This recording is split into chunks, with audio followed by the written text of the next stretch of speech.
This is how you fill out a self-assessment. Now, depending on your grade level, you might have more categories than other grade levels. So this is an example of my second grade one, and here's an example of my fourth or fifth grade one, or third grade.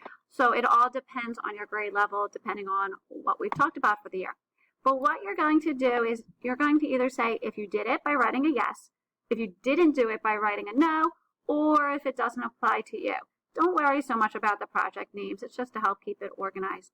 So for the first one, have you done this year, since it's our first time doing it? If it's your second time doing it, have you done it for this project or recently? So the first one says, develop your craft.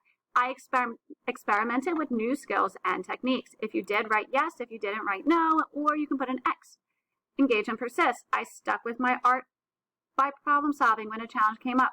I worked on my project over multiple classes. If you did one of those, you can do a yes, no, or X. I planned or imagined my project ahead of time, even if it changed from the beginning to the end.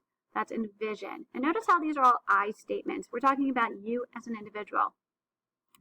Did you observe? I spent time looking and studying the world, other artists, or my work. Yes or no, or X. I completed a reflection on my piece. I made changes based on my reflection. Stretch and explore. I tried a new material or technique. I took risks and I learned from my mistakes. If you did one of those, you can write yes, no, or X.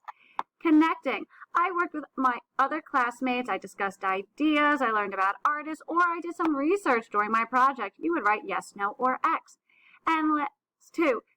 These are not studio habits, but these are good practice. I created original and creative ideas and works. And the last one is I cleaned up by myself, I took care of the materials, and I took my time with the materials.